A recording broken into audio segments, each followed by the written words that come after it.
You look fine. You sure you're sick? Maybe you're just tired. Stop being so lazy. If you have Hashimoto's or any other autoimmune disease, I'm sure you've heard these and more. And you've probably felt that sting of being misunderstood. It's an invisible illness, and trying to explain it to your friends and family, those you love, can be one of the hardest parts of living with it. How do you explain the bone-deep fatigue, the brain fog, that feeling that your body has declared war on itself? In this video, I'm going to share how I finally got my friends and family to understand what I was going through. I'm going to give you the exact analogies and the simple explanations that I used so that you too can feel supported, seen, and understood. And this might actually be a great video to share with anyone that you want to understand what you're going through as well.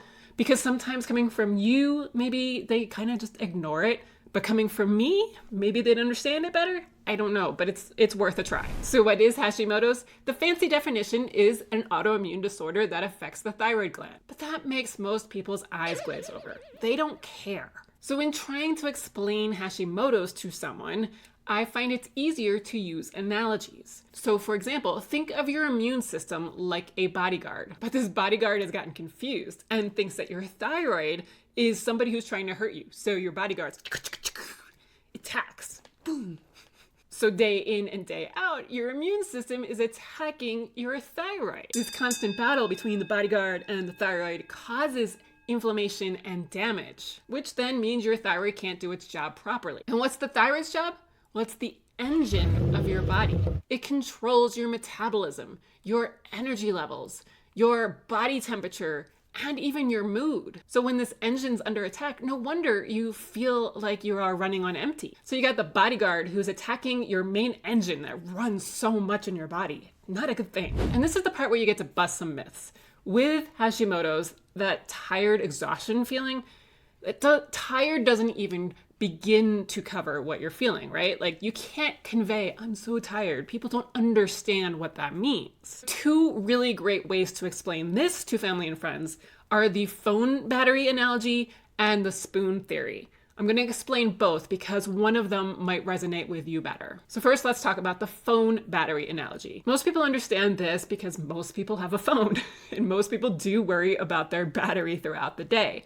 So a healthy person wakes up with a fully charged phone, 100% battery. And then after they use it all day, they may wind up with like 20% battery by the end of the day. But somebody with Hashimoto's might only wake up with it at 40%. And then everything you do throughout the day, from taking a shower, making breakfast, just going to work, can drain it really fast. So I feel like that's a really great way to explain it to people, so that way they can kind of get like, oh, you're not starting off with a full battery.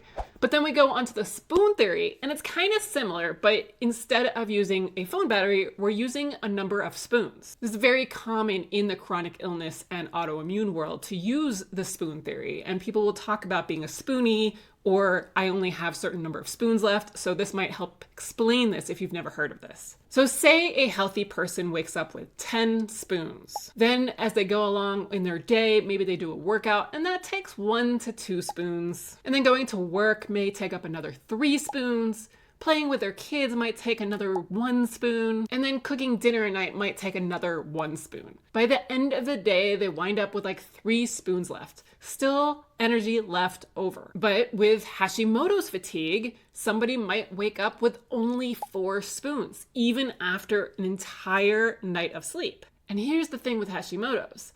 They might go take a shower, and like a healthy person taking a shower might be like a half of a spoon, but it might be a full 3 spoons for them. So that means to cook dinner, go to work, play with your kids, run errands, work out, or any of these other things, you only have 1 spoon left over to fill your entire day. Really, forget having fun or any extra energy. You simply just don't have enough spoons left to make it work. So when you explain your tiredness to your family and friends, you can say, I have this bone deep exhaustion at the cellular level that simple rest and sleep doesn't seem to fix. And as you know, with Hashimoto's, it's not just fatigue. I know that's one of the main symptoms, but let's talk about some of the other pretty common symptoms as well. So one of them is brain fog. I like to describe this as trying to think through a thick fog. Like you know the word, it's right here, but you can't seem to grasp it. It's like your brain is constantly buffering. If people remember from like streaming movies and things from a while ago, or if you're on dial-up internet, for example, where you were just waiting for the thing to load, that's what it feels like. And sometimes I like to describe it like my head's here, but my brain's over here, and there's like a connection between them, but the little hamster that runs back and forth is really tired, so he's just kind of going along really, really slowly. And people seem to get that one too. Like it's just not the really fast kind of connection that people have when like their brain's right here and it just goes right back really fast. And then we have weight gain, the lovely weight gain where you're trying really hard to lose weight and it's just not coming off, or it just seems like when you eat lettuce, you're just packing it on. And then people say, well, have you tried eating less and working out more? Yes, I have. It's so frustrating, isn't it? But here's the thing. When your metabolism is suffering, right, your body's holding on to your weight for dear life. You could literally eat like 600 calories and you wouldn't lose any weight. This is one way I explain that to family and friends. So imagine you're lost at sea and you have one of those little life rafts around you and there's no boat in sight. So would you want to give up that life raft? Probably not, right? Because that's the only thing keeping you safe, keeping you alive. Well, that's how your body is looking at weight right now. It is your life raft. It's trying to keep you safe. And so it's not going to get rid of it. By eating less, you're just basically getting rid of the life raft. So I feel like that is a great way to explain it to people so that way they stop hounding you about eating less. Okay, the next symptom is feeling cold all the time. We're the ones wearing sweaters in July, right? Well, explain this one like a thermostat on the wall. Your thermostat is just simply broken.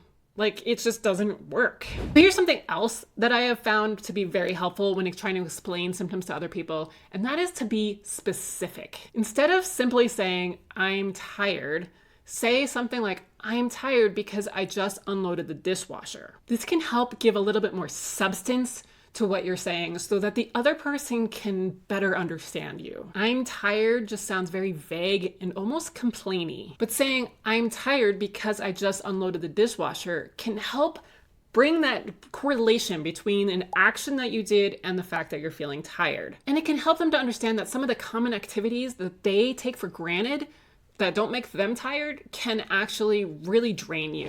And now for an important part.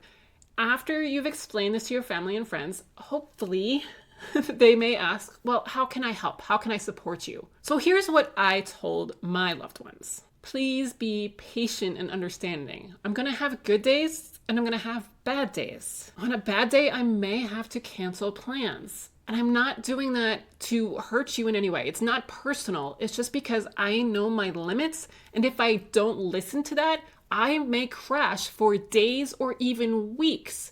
And so I need to listen to my body. The next one is please believe me. The single most powerful thing that you can do is to believe me when I say I'm not feeling well. Don't try to fix me or offer unsolicited advice.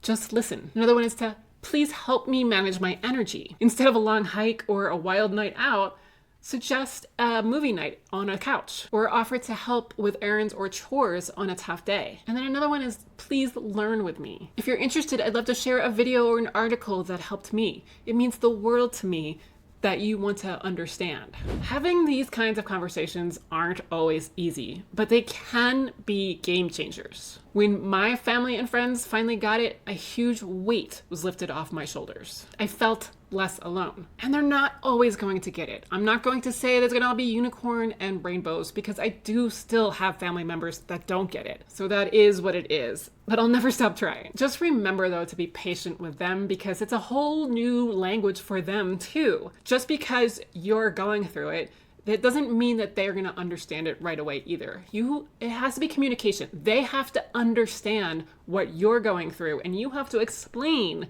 what you're going through so they understand because it's invisible. They don't know what's in your head and in your body unless you tell them. And I will say that reversing most of your Hashimoto symptoms, if not all of them, like I have, really does help with it because then you don't have to deal with people on a day-to-day basis saying, why are you so tired and all those kind of things. However, then you do have to deal with maybe like, why are you eating gluten-free and all of that. So there is a certain amount of judging or not understanding that it's going to come from people. So the sooner you understand that, the better. But hopefully this video really helps with understanding what you can say to other people to help them get it. And if you're interested in how I reverse all of my symptoms, then you can watch this video right here, because I explain what I did to reverse all of them and how I haven't flared in over 7 years.